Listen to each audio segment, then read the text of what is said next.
নমস্কার, দূরদর্শন ত্রিপুরায় আপনাদের প্রত্যেককে স্বাগত। চর্চা মূলত এমন একটি অনুষ্ঠান যে অনুষ্ঠানে আমরা আমাদের নিত্য প্রয়োজনীয় জীবনযাপনের বিভিন্ন বিষয়াবলী আপনাদের সামনে তুলে ধরি।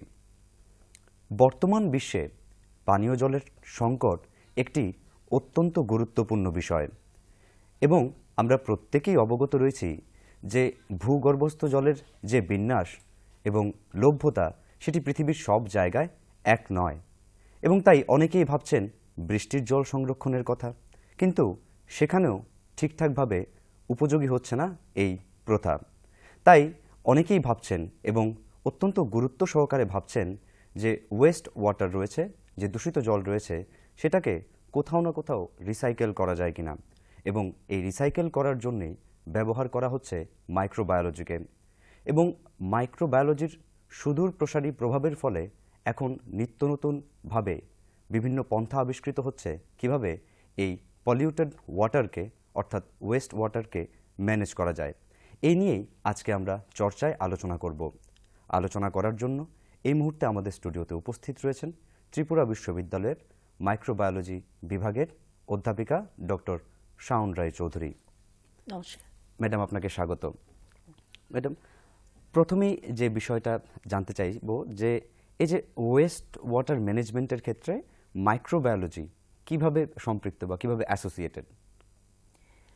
ওয়েস্ট ওয়াটার ম্যানেজমেন্টে মাইক্রোবায়োলজির রোলটা অনেক পুরনো দিন থেকে চলে আসছে। যে এক্সিস্টিং সিভেজ ট্রিটমেন্ট প্লান্টগুলো আছে যেখানে কি ওয়েস্ট ওয়াটারটা ট্রিট করা হয়, সেইখানে একটা মেইন ইউনিট হচ্ছে যেখানে বায়োলজিক্যাল ট্রিটমেন্ট করা হয়, যেখানে জীবাণু ব্যবহার করে জলটাকে, দূষিত জলটাকে পরিষ্কার করা হয়। কিন্তু দেখা গেছে কি এখন যেসব সিস্টেম অ্যাভেলেবল সেগুলোতে 7 থেকে 8, কোনো কোনো জায়গায় 9টা আলাদা আলাদা স্টেপের দরকার পড়ে। যখনই এইটা হয় তখন কি হয়, যাদের এই জলটা পরিষ্কার করতে হয়, শুদ্ধ করতে হয়, তাদের অনেকটা বেশি ল্যান্ডের দরকার, অনেক এনার্জি দরকার, অনেক সলিড স্লাজ অর ওয়েস্ট তৈরি হয় যেটাকে আলাদা করে ম্যানেজ করতে হয়। তাই ছোট ছোট জায়গায় যেখানে এসটিপি আছে তারা কিন্তু এই জলটাকে না পরিষ্কার করেই ফ্রেশ ওয়াটার সোর্সেসের সাথে ডাম্প করে দেয়, তা ওখানেই ওরা ভাসিয়ে দেয় জলটা। আচ্ছা, সেই জন্য প্রবলেম যেটা হয়, আমাদের যে ফ্রেশ ওয়াটার পানীয় জল যার এমনি কোয়ান্টিটি খুব কম আছে, এটা আমাদের দেশেই খালি না, গ্লোবাল সমস্যা, সেখানে যদি এই ওয়েস্ট ওয়াটার, এই দূষিত জলটা গিয়ে অ্যাডেড হয়, অটোমেটিক্যালি সেই ফ্রেশ ওয়াটারটাও আর ফ্রেশ রইল না, তাহলে আর পানীয় জলের হিসাবে তাকে ব্যবহার করার স্কোপটা অনেক বেশি কমে যাচ্ছে। মাইক্রোবায়োলজির রোলটা এখানে এইভাবে আসে কি এখন আমরা অ্যাডিকুয়েট মাইক্রোবিয়াল টেকনোলজির ইন্টারভেনশনে এমন সিস্টেম তৈরি করতে পারি যাতে কি ওই যে 120 ঘন্টা, 24 ঘন্টা, যেখানে যেরকম সময় লাগে আলাদা আলাদা ধরনের দূষিত জলের ট্রিটমেন্টের জন্য, এই জিনিসটাকে আমরা 2 ঘন্টায় 3 ঘন্টায় নামিয়ে আনতে পারি। খালি এটাকে অনেক বেশি ফাস্টার করে দিচ্ছি তা নয়, এই যে সলিড ওয়েস্টটা জেনারেট হয় সাধারণত ওয়েস্ট ওয়াটার ট্রিটমেন্টে, যেটাকে আলাদা করে ট্রিট করতে হয়, এই পুরো জিনিসটাকেই আমরা রিপ্লেস করতে পারি। আমরা এমন মাইক্রোবিয়াল টেকনোলজি থ্রু দিয়ে সিস্টেম ডেভেলপ করতে পারি, রাদার ত্রিপুরা ইউনিভার্সিটিতে আমরা করেওছি, যেখানে কি এন্টায়ার অ্যামাউন্ট অফ ওয়েস্ট ওয়াটারটা ওই 9টা 8টা ইউনিটে না হয়ে লিটারালি 1টাই 2টো ইউনিটের ভেতরে ফুল ট্রিটমেন্ট হবে, 2 ঘন্টার ভেতরে ট্রিট হচ্ছে, 4 ঘন্টার ভেতরে ট্রিট হচ্ছে, যেটা 120 ঘন্টা লাগতো, আর তার সাথে কোনো সলিড ওয়েস্ট তৈরি হচ্ছে না। খালি তাই নয়, এই যে জলটা পরিষ্কার হয়ে গেল, এই জলটাকে আমরা নন পোর্টেবল অ্যাপ্লিকেশন, মানে পানীয় জলের জন্য না, কিন্তু অন্য অনেক কাজে, যেরকম ইরিগেশন, এই চাষের জন্য, ল্যান্ডস্কেপিং এর জন্য, এই সব কাজে এই জলটাকে আমরা ব্যবহার করতে পারি। আমরা যদি দেখি সারা দিনে আমরা যে পরিমাণ জল গ্রাউন্ড ওয়াটার তুলি, তার 89 থেকে 92% অফ দ্য ওয়াটার আমরা কিন্তু নন ড্রিঙ্কিং পারপাসে ইউজ করি। এই পুরো অ্যামাউন্ট অফ ওয়াটার যেটা নন ড্রিঙ্কিং পারপাসেস, সেইটা কিন্তু আমরা এই ট্রিটেড ওয়েস্ট ওয়াটারকে রিপ্লেস করতে পারি। তাহলে যেটা হবে কি, ফ্রেশ ওয়াটার যেটা অলরেডি একটা ক্রাইসিস, তার ইউজটাকে আমরা অনেক বেশি ভেবেচিন্তে করতে পারবো। আর এই যে ফ্রেশ ওয়াটার যে ডিপ্লিট হয়ে যাচ্ছে, আমাদের কাছে এর সাপ্লাইটা কমে আসছে, সেইটা অ্যাটলিস্ট আমরা আরো বেশি দিনের জন্য রাখতে পারবো, নষ্ট না করে, for non portable non drinking purposes. একদমই। অর্থাৎ এবার এই জিনিসটাকে যদি আমরা খুব ইমপ্লিমেন্ট করতে যাই ইন আওয়ার রিয়েল লাইফ, কিন্তু এখনের যে এক্সিস্টিং প্যাটার্ন আমরা দেখছি যে নর্দমার জল সোজা এসটিপিতে চলে যাচ্ছে, সেখানে প্রসেস হচ্ছে, তারপর যেটা ব্যবহার করা হচ্ছে। এবার এই যে টেকনোলজির কথা আপনি বললেন, যেটা আমরা হয়তো পানীয় জলের ক্ষেত্রে ব্যবহার করব না, ওয়েস্ট ওয়াটারকে ম্যানেজ করে অন্যান্য ক্ষেত্রে ব্যবহার করব, তো সেটার ইউসেজ কিভাবে হবে, কোথা থেকে ওয়াটারটা কালেক্ট করা হবে এবং তার প্যারামিটারটা কি হবে? এক্স্যাক্টলি। একটা ছোট উদাহরণ দিয়ে শুরু করছি। ডেয়ারি ওয়েস্ট ওয়াটার মানে মিল্ক প্রসেসিং প্লান্ট থেকে যেখানে আমাদের দুধের প্যাকেজিং হয়, যেরকম আমাদের গোমতি ডেয়ারিও আছে ইন্দ্রনগরে, এই ধরনের ওয়েস্ট ওয়াটারকে যদি ট্রিট করতে হয়, সাধারণত এই ধরনের দুধের প্যাকেজিং এর পরে যে জলটা আসে সেইটাতে অনেক এসেনশিয়াল নিউট্রিয়েন্টস থাকে, তাই বলে আমরা ওটাকে ডিরেক্টলি ডিসচার্জ করতে পারি না। তাকে আমাদের অলমোস্ট 24 থেকে 120 ঘন্টার ভেতরে রেঞ্জ থাকে, মানে আমাদের জলে কতটা দূষিত পদার্থ আছে তার উপরে ডিপেন্ড করবে আমরা কতক্ষণ ধরে ট্রিট করব। তো এইটাকে আমাদের অনেক লম্বা ট্রিটমেন্ট, 7টা থেকে 8টা ইউনিটে ট্রিট করে তবে এটাকে ফেলতে হয়। প্লাস একটা সলিড মেটেরিয়াল আসছে, সেইটাকেও আলাদা করে ট্রিট করতে হয়। এই পুরো জিনিসটাকে প্রথম যে dairy waste water conversion into বায়োফার্টিলাইজারের যে প্লান্ট, মানে পুরোপুরি যে দুধের ফ্যাক্টরি থেকে জলটা আসছে তাকে জৈব সারে কনভার্ট করা হয়েছে। এমন জৈব সার যাতে কি কোনো কেমিক্যাল ফার্টিলাইজার আর কোনো ফ্রেশ ওয়াটার ইরিগেশনে ব্যবহার না করে, দরকার যাতে না পড়ে। এই জৈব সার প্রোডাকশন প্লান্টটা ইন্দ্রনগর গোমতিতে সেট আপ করা হয়েছিল 2018-তে। তো ওই 7 থেকে 8টা ইউনিটটা রিপ্লেসড হয়ে গেল একটা সিঙ্গেল ইউনিটে। এনার্জি রিকোয়ারমেন্টটা লিটারালি 1/10, 10 ভাগের মানে 100 ভাগের থেকে আমরা জাস্ট 10 ভাগ এনার্জি ইউজ করছি। কোনো সলিড স্লাজ নেই। আমাদের যে এরিয়া রিকোয়ারমেন্ট, স্পেস রিকোয়ারমেন্ট, সেইটাও ড্রাস্টিক্যালি কমে গেছে। এতে সুবিধা যেটা হয়েছে, যখন আমরা এই ধরনের টেকনোলজি ব্যবহার করছি, যারা এই ধরনের ওয়েস্ট ওয়াটার ট্রিটমেন্ট করে তাদের ল্যান্ড রিকোয়ারমেন্টটা কমে গেল, তাদের এনার্জি রিকোয়ারমেন্টটা কমে গেল। তার সাথে কি তৈরি হলো জৈব সার, যেইটা কি ওরা আশেপাশের মানে এগ্রিকালচারাল ল্যান্ডে বিক্রি করতে পারবেন।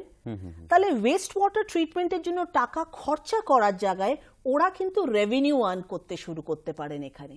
যদি এটা হয় তাহলে এই যে সিওয়েজ ট্রিটমেন্টের একটা ইনসেন্টিভ যেটা মানুষের পাওয়ার কথা, কি যাতে কি আমি আনট্রিটেড জলটাকে ওয়েস্ট করব না, আমি আনট্রিটেড জলটাকে এনভায়রনমেন্টে এমনি রিলিজ করব না, whereas আমি ওটাকে ট্রিট করে তবে আমি ওইটাকে ছাড়বো।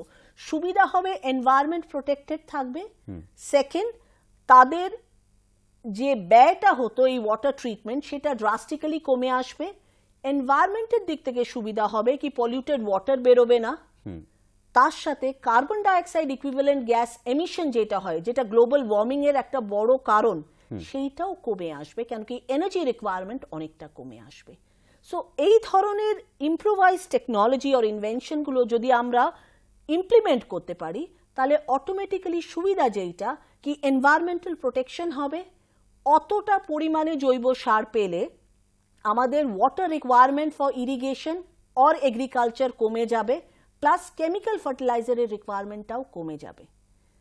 সব থেকে বড় ব্যাপার এখানে যেটা, সাধারণত আমরা যখন বলি অর্গানিক ফুড, তখন তাদের দামগুলো অনেক বেশি থাকে।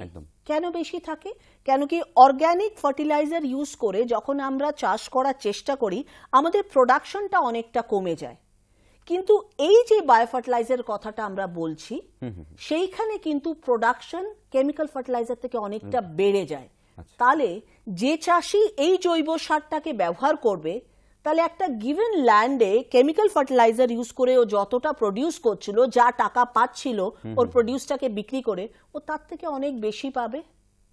প্লাস সেইটা হচ্ছে বেশি পাবে কেন কি প্রোডাকশনটাই বেশি। তারপরে এই ক্রপটা তো অর্গানিক ক্রপ, অটোমেটিক্যালি ওর ভ্যালিউটা অনেক বেশি। তাই জন্য মানে নিউট্রিশনাল কোয়ালিটিটা অনেক বেশি। যে এই জিনিসটাকে কিনে খাবে তার হেলথের দিক থেকেও তো এটা অনেকটা বেটার।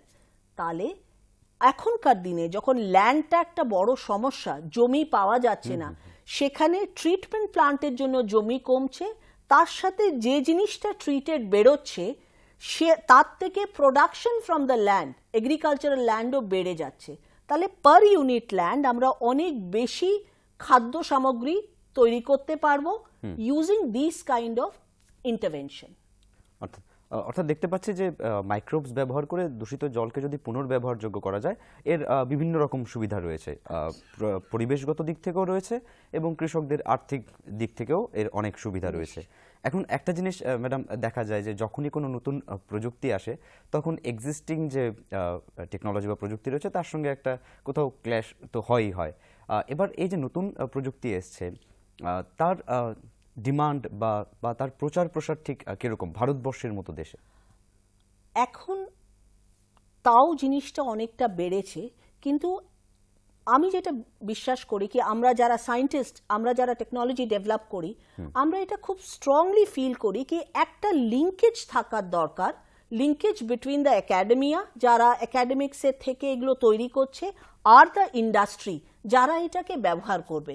রাদার সেইটার জন্যই অনেক বেশি এমপ্লয়মেন্ট জেনারেশন সেন্টার্স অনেক টেকনোলজি ইনকিউবেশন সেন্টার্স খুলেছে সরকার থেকে আলাদা আলাদা জায়গায়। তো চেষ্টা করা হচ্ছে, কিন্তু এই যে ডিমান্ডটা তৈরি হবে সেটা তখনই হবে যখন একাডেমিয়া আর ইন্ডাস্ট্রির ভেতরে একটা লিঙ্ক হবে। এই লিঙ্কেজটা খালি এই টেকনোলজিগুলোকে যে ইন্ডাস্ট্রিতে নেবে তা নয়, যেই ছাত্ররা এই টেকনোলজি ডেভেলপমেন্টের সাথে অ্যাসোসিয়েটেড ছিল তাদেরও কিন্তু একটা চাকরির জায়গা হয়ে গেল, তাদের কিন্তু একটা স্পেশাল এরিয়া আর এক্সপার্টাইজ হলো, কারণ কি ইন্ডাস্ট্রিকে এই টেকনোলজিটা নিতে হলে তার তো ট্রেন ম্যান পাওয়ার লাগবে। সো এই ধরনের টেকনোলজি যখনই ডেভেলপড হবে, এস্টাবলিশড হবে, তখনই তার সাথে একটা মানে এনভায়রনমেন্টাল সেফটি, নেচার মানে সেফটি, সেসব তো একদিকে আছেই, তার সাথে কিন্তু একটা আলাদা এমপ্লয়মেন্ট জেনারেশনের জায়গায় আমরা চলে আসছি। একটা অন্য স্কিল তৈরি হচ্ছে যেটা ছাত্রদের থ্রু দিয়ে যারা নেক্সট জেনারেশন ম্যান পাওয়ার। তো এর অ্যাসপেক্টটা অনেকটা বেশি। এখানে আমরা এনভায়রনমেন্টাল প্রোটেকশন পাচ্ছি, we are keeping the reserves, মানে ফ্রেশ ওয়াটারটাও যেরকম একটা এসেনশিয়াল রিসোর্স যেটা পরের জেনারেশনের জন্য আমাদের রেখে দিতে হবে যাতে আমরা ওয়েস্ট না করি। যেটা ব্যবহার করার দরকার সেটা তো করতেই হবে, কিন্তু মিসইউজটাকে আমরা কমাতে পারবো। আমরা ট্রিটেড ওয়াটারটাকে with the right kind of treatment পুরোটা রিইউজ করতে পারবো। ওই রিইউজটা এভাবেই করব যাতে কি হার্মফুল মেটেরিয়াল, কেমিক্যাল ফার্টিলাইজার একটা এক্সটেন্টের পরে হার্মফুল হয়ে যায়, তার ইউজটাকে আমরা বন্ধ করতে পারবো, কমাতে পারবো। বন্ধ করার কথা বললে স্বাভাবিক যারা কেমিক্যাল ফার্টিলাইজার প্রডিউস করছেন তাদের সাথে একটা কনফ্লিক্ট হবে। সো ইনস্টেড অফ বন্ধ করার আমরা ওটাকে র্যাশনালি ইউজ করতে পারবো, আর ফ্রেশ ওয়াটারটাকে পানীয় ব্যবহারের জন্য রেখে দিতে পারবো। তার সাথে যেটা হবে most important, next generation train man power সেইটা তৈরি হবে যাদের একটা নতুন চাকরির সন্ধান হবে। আচ্ছা, একটা জিনিস এর সঙ্গেই মানে এসে যায় যে সেটা হচ্ছে যে এই যে ওয়েস্ট ওয়াটার ম্যানেজমেন্টের কথা আমরা বলছি, সেক্ষেত্রে ধরুন যদি একটা প্র্যাকটিক্যালি কোনো একটা এক্সাম্পল দিয়ে বোঝানো যায় যে আনুমানিক খরচপাতি কেমন হতে পারে তার ইমপ্লিমেন্টেশন থেকে শুরু করে একেবারে ইউসেজ পর্যন্ত, এন্ড ইউজ পর্যন্ত। আমি খুব খুশি যে আপনি আমার এই প্রশ্নটা করলেন, কেন কি সবসময় আমাদের মাথায় যেটা থাকে কি নতুন কিছু ব্যবহার করতে গেলেই ওটা অনেক বেশি এক্সপেন্সিভ হবে, বায়োলজিক্যাল মেটেরিয়াল অনেক স্লো হয়, তাই জন্য এর খরচাটা বেশি লাগবে। কিন্তু যেটা আমি বললাম 24 ঘন্টা এখনকার লেটেস্ট ট্রিটমেন্টের সিওয়েজ ট্রিটমেন্ট প্লান্ট, 24 ঘন্টার টাইমটাকে আমরা যদি 2 ঘন্টায় নামিয়ে আনতে পারি, তাহলে যে কোনো এক্সিস্টিং সিস্টেমকে আমরা 12 গুণ ফাস্টার করে দিলাম, তো খরচা বাড়লো না, খরচা কমলো। প্লাস এক্সিস্টিং সিস্টেমটাকে আমরা যে পরিমাণে এনার্জি ইউজ করছি, নর্মালি অনেক বেশি অক্সিজেন সাপ্লাই করতে হয় কনভেনশনাল সিওয়েজ ট্রিটমেন্ট প্লান্টে, এখানে আমরা কোনো এডিশনাল অক্সিজেন লাগেই না। আমরা এই ধরনের মাইক্রোব সিলেক্ট করেছি, জীবাণু সিলেক্ট করেছি এটা করার জন্য। তো অক্সিজেন রিকোয়ারমেন্টটা ড্রাস্টিক্যালি কমে গেল। মানে এইটা টু দ্যাট এক্সটেন্ট সাধারণত 3 থেকে 6 কিলোওয়াট লাগে এনার্জি এই নতুন টেকনোলজিতে 600 মিটার কিউব মানে হচ্ছে 600,000 লিটার অফ ওয়াটার ট্রিটমেন্টের জন্য। whereas এক্সিস্টিং যে সিস্টেম আছে আমাদের যেখানে 3 থেকে 6 কিলোওয়াট লাগছে ওদের কিন্তু 60 কিলোওয়াট লাগে, 60 থেকে 70 কিলোওয়াট। তা আপনি বুঝতে পাচ্ছেন ল্যান্ড রিকোয়ারমেন্ট কমে গেল, টাইম কমে গেল, এনার্জি রিকোয়ারমেন্ট কমে গেল, তার সাথে স্লাজ ট্রিটমেন্ট সলিড ওয়েস্ট যেটা তৈরি হয় সেইটা তৈরি হবে না, সেইটা না তৈরি হলে তার যে ট্রিটমেন্ট লাগতো সেইটাও লাগবে না। তো এইটা ডিপেন্ড করছে কি আমরা কি ধরনের টেকনোলজি তৈরি করছি, ওয়েদার এট অল ওইটা এতটাই ইকো ফ্রেন্ডলি কি না, weather it is rapid or not. So খরচার দিক থেকে যদি দেখতে চান আর যদি স্ট্যান্ডার্ড অপারেটিং প্রসিজারে মেনটেন করা হয়, নর্মাল যে সিওয়েজ ট্রিটমেন্ট প্ল্যান্ট তার কিন্তু প্রত্যেক বছর একটা মেনটেনেন্স কস্ট থাকে। গোমতীতে আমরা যেটা স্টার্ট করেছিলাম সেইটা 2018 এপ্রিলে আমরা স্টার্ট করেছি, 2022 অগস্ট পর্যন্ত ওটা কন্টিনিউয়াসলি চলেছে without any separate maintenance. So that explains. এবার যদি আরেকটু টেকনিক্যাল অ্যাসপেক্টে আসি, যে এই ওয়েস্ট ওয়াটার ম্যানেজমেন্টের জন্য কি কি ধরনের মাইক্রোবস আপনারা ব্যবহার করে থাকেন এবং কিভাবে সেগুলোকে সিলেক্ট করা হয়, so through the research process যদি একটু বলেন। নিশ্চয়ই। তার আগে আমি বলার চেষ্টা করব কি আমরা যে ওয়েস্ট ওয়াটার ম্যানেজমেন্ট বলছি সেটাকে দুভাবে করি। আমরা যেভাবে এনভায়রনমেন্টাল সাস্টেনেন্সটাকে দেখি, ইদার আমরা প্রসেস ডেভেলপ করি যাতে ওয়েস্ট ওয়াটারের প্রোডাকশনটাই কমে যেতে পারে। যেরকম আমি এক্সাম্পলের জন্য বলছি, আমরা সবাই সাবান ব্যবহার করি, সাবানে অনেক এরকম কেমিক্যাল আছে যেগুলো পার্শিয়ালি ইউজড হচ্ছে, বাকিটা ইউজড হচ্ছে না, সেইটা জলে নষ্ট হয়ে যাচ্ছে। Phosphate is a major one. এখন আমরা মাইক্রোবিয়াল এনজাইমস এভাবে আইসোলেট করেছি যেগুলো আমরা যখন ডিটারজেন্টে অ্যাড করছি এই ডিটারজেন্টটা অনেক কম পরিমাণে ব্যবহার করার দরকার পড়ে আর অনেক বেটার ক্লিনিং দেয়। যদি সেইটা হয় যে ওয়েস্ট ফসফেট যেটা জলে আসছিল automatically quantity of phosphate that is wasted অনেক কমে আসছে, তাহলে আমরা ওয়েস্ট ওয়াটারটা জেনারেটই কম করছি। So process bidirectional. একটাকে আমরা বলি আপস্ট্রিম, মানে প্রথমে যেখান থেকে ওয়েস্ট ওয়াটার তৈরি হচ্ছে সেইটাকেই আমি কমিয়ে আনছি, তার মানে যে পরিমাণে পলিউটেন্ট আছে সেইটাকেই আমি কমিয়ে আনছি। অন্য যেটা সেখানে হচ্ছে আমরা যে ওয়েস্ট ওয়াটারটা অলরেডি তৈরি হয়ে গেছে সেটা আমাদের হাতে ছিল না, সেই ওয়েস্ট ওয়াটারটাকে ট্রিট করছি। এখন আমরা কি করে এই মাইক্রোবগুলো সিলেক্ট করি এফেক্টিভ সিস্টেম ডেভেলপ করার জন্য? আমার যে মাইক্রোবিয়াল টেকনোলজি গ্রুপটা আছে আমরা এটা একটা প্রসেস ডেভেলপ করেছি যেখানে প্রথমে আমরা যেটা বোঝার চেষ্টা করি প্রবলেমটা কি। যেরকম সিওয়েজ ট্রিটমেন্ট প্ল্যান্টের জন্য আমাদের প্রবলেমটা হচ্ছে নাইট্রেট ফসফেট যেগুলো আছে সিওয়েজের জলে, দূষিত জলে, সেগুলোকে আমাদের সরাতে হবে। তো আমরা এমন মাইক্রোব এনভায়রনমেন্টের আলাদা আলাদা সাইট থেকে সিলেক্ট করে বের করেছি যারা নাইট্রেট আর ফসফেটটাকে সরাতে পারে। এখন মাইক্রোব যে আমি এনভায়রনমেন্টাল সাইট থেকে বের করব আমরা কি করে করি, তার সিলেকশনের মেইন ক্রাইটেরিয়া যেটা আমাদের গ্রুপের তফাৎ অন্যদের সাথে, আমরা এরম সাইট সিলেক্ট করি যেখানে এই পলিউটেন্টগুলো এসে পড়ছে নিশ্চয়ই, কিন্তু সেই জলটা এই পলিউটেন্টের টক্সিসিটি দেখাচ্ছে না। তার মানে এইটা তখনই সম্ভব যখন এই জলে এমন মাইক্রোবস আছে যারা এই টক্সিসিটিটাকে খুব তাড়াতাড়ি সরিয়ে দিতে পারে। এইটা হচ্ছে আমাদের principal selection criteria of the site যেখান থেকে আমরা মাইক্রোবগুলো বের করি। এরপরে কনভেনশনাল প্রসেসে মাইক্রোবগুলো বের করে প্রত্যেকটা ইন্ডিভিজুয়াল মাইক্রোবকে স্টাডি করা হয়, করে দেখে নেওয়া হয় এরা প্যাথোজেনিক নয়, এর কোনো অ্যাডভার্স এফেক্ট নেই। তারপরে মাইক্রোবসকে ডিফারেন্ট প্রপোর্শনে কম্বাইন করা হয়, করে ফর্মুলেশন বানানো হয় যে ফর্মুলেশনটা সব থেকে তাড়াতাড়ি পলিউটেন্টটাকে রিমুভ করছে, তাকে তারপরে নিয়ে আমরা স্কেল আপ করে ফার্দার স্টাডিটা করি। সো এইভাবে আমরা মাইক্রোবগুলো সিলেক্ট করি। তো ফার্স্ট প্রবলেমটা আইডেন্টিফাই করা, নেক্সট কোন কোন সাইটে ওরম পলিউটেড ওয়াটার এসে পড়ছে কিন্তু টক্সিসিটি দেখাচ্ছে না, তারপরে সেই সাইট থেকে মাইক্রোব আইসোলেট করা, তাকে ডিটেল ক্যারেক্টারাইজ করে দেখে নেওয়া কি দে আর সেফ, তাদের আমরা ব্যবহার করতে পারি। কেন কি যখনই আমরা একটা ওয়াটার ম্যানেজমেন্টের কাজ করব, সেখানে তো অনেকে কাজও করবে না ওয়াটার ট্রিটমেন্ট প্লান্টে। তো প্রথম কথা, যখনই অ্যাপ্লাইড মাইক্রোবায়োলজির কাজ হয়, আমাদের দেখে নিতে হয় কি এই মাইক্রোবসগুলো, এই জীবাণুগুলো যেন কোনো প্যাথোজেনিক কাজ না করে, কোনো ইনফেকশনের কারণ না হয়ে যায়।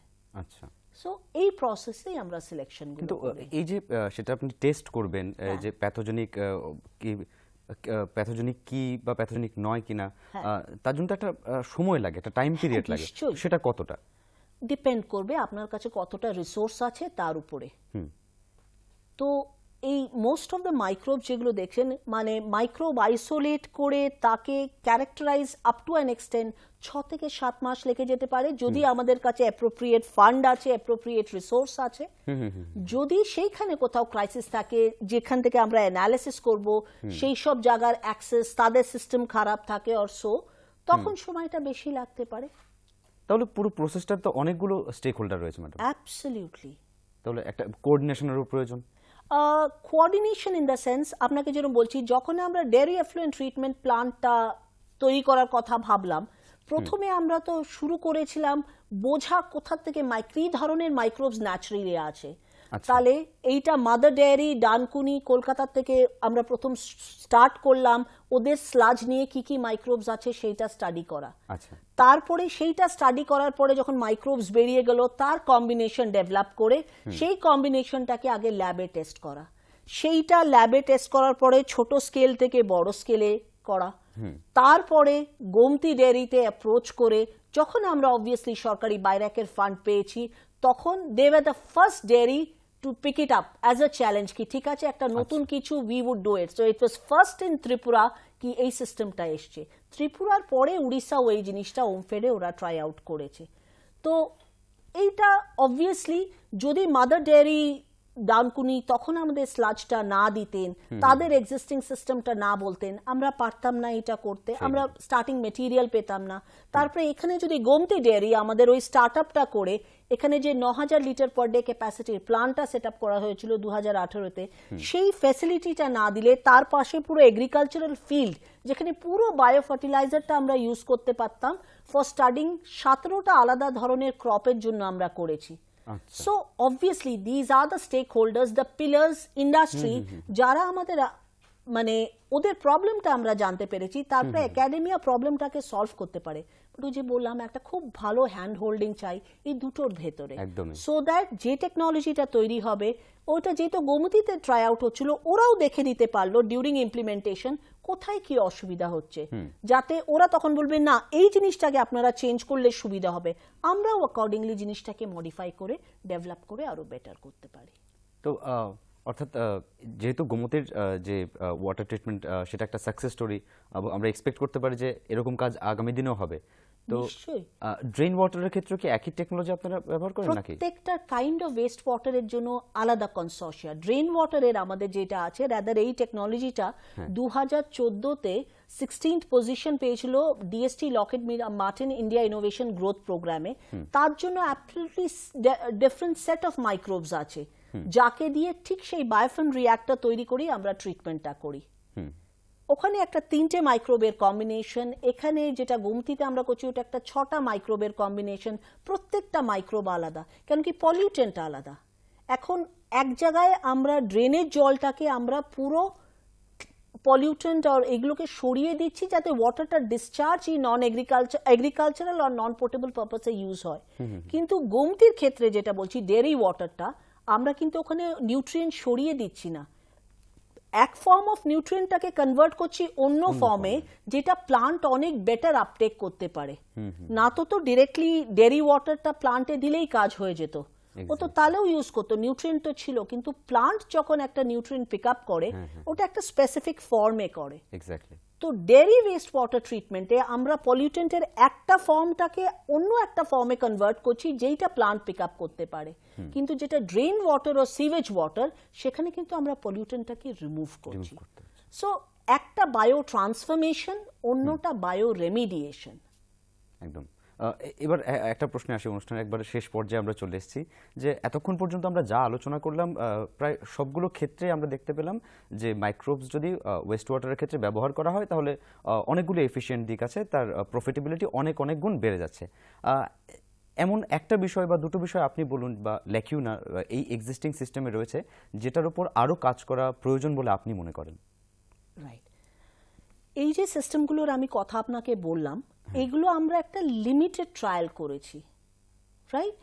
এখন হতেই পারে সাডেনলি সিভেজে একটা অন্য পলিউটেন্ট চলে আসলো, কেউ একটা চাষের জমিতে অনেক বেশি নতুন ধরনের একটা পেস্টিসাইড ব্যবহার করেছে, সেই পেস্টিসাইড বৃষ্টির জন্য ধুয়ে সিভেজের জলে চলে আসলো। প্রশ্ন হচ্ছে, আমরা বায়োফিল্ম বেস সিস্টেম ব্যবহার করছি যেগুলো কিন্তু সাসপেন্ডেড মাইক্রোব অ্যাক্টিভেটেড স্লাজ থেকে অনেক বেশি রোবাস্ট, অনেক বেশি এই পার্টারবেশনগুলোকে সহ্য করতে পারে, ভালোভাবে কাজ করতে পারে। কিন্তু এখনো কিন্তু আমরা জানি না কি ওই ধরনের কোনো অ্যাডভার্স পলিউটেন্ট আসলে সিস্টেম কি করে কাজ করবে। তাই জন্য এই কিছু এডিশনাল ট্রায়াল খুব এসেনশিয়াল আমাদের বোঝার জন্য কি একটা ফুল প্রুফ সিস্টেম, স্পেশালি যদি ওটা ইন্ডাস্ট্রিয়াল স্কেলে হতে হয়, একটা ল্যাব স্কেলে আমরা চাইলে জিনিসটাকে খুব তাড়াতাড়ি শিগগিরই চেঞ্জ করে আবার ফ্রেশ বসাতে পারি, ইন্ডাস্ট্রিয়াল স্কেলে এটা কিন্তু সম্ভব না। তাই একটা ডিপার আন্ডারস্ট্যান্ডিং অফ বাকি বা অন্য ধরনের পলিউটেন্টে কি করে সিস্টেমটা উইথস্ট্যান্ড করবে, এই স্টাডিটা কিন্তু হলে that would be a complete study. একদম। যাই হোক, মানে খুবই দারুণ আলোচনা হলো বলা যায়, যে খুব প্র্যাকটিক্যালি বুঝতে পারলাম যে কিভাবে, মানে হাতে কলমে বুঝতে পারলাম বলা যায় কিভাবে ওয়েস্ট ওয়াটারটা ম্যানেজ হয়। অসংখ্য ধন্যবাদ ম্যাডাম আমাদের সঙ্গে আলোচনায় অংশগ্রহণ করার জন্য। আপনাকেও ধন্যবাদ। Thank you. দর্শক বন্ধুরা, আজকে আমরা আলোচনা করছিলাম যে ওয়েস্ট ওয়াটার ম্যানেজমেন্টে অর্থাৎ দূষিত জল ব্যবস্থাপনার ক্ষেত্রে কিভাবে মাইক্রোবায়োলজি তথা মাইক্রোবসের ব্যবহার হয়, এবং এই আলোচনার জন্য আমাদের মাঝে উপস্থিত ছিলেন ত্রিপুরা বিশ্ববিদ্যালয়ের মাইক্রোবায়োলজি বিভাগের অধ্যাপিকা ডক্টর শাওন রায় চৌধুরী, এবং উনি ওনার কথা প্রসঙ্গে বলছিলেন যে এই মাইক্রোবসের ব্যবহার সুদূর প্রসারী এবং বহুদিন ধরেই চলে আসছে, এবং একদম সাম্প্রতিককালে আমাদের ত্রিপুরাতে তার ব্যবহার হয়েছে এবং তার সাকসেস রেটও উনি আমাদের জানিয়েছেন, এবং আগামী দিনে দূষিত জলের ব্যবস্থাপনার জন্য হয়তো এই মাইক্রোবসের ব্যবহারই একমাত্র পন্থা হতে চলেছে, সেটা আমরা দেখব। যাই হোক, আপনারা দেখছিলেন দূরদর্শন ত্রিপুরা, দেখতে থাকুন। নমস্কার।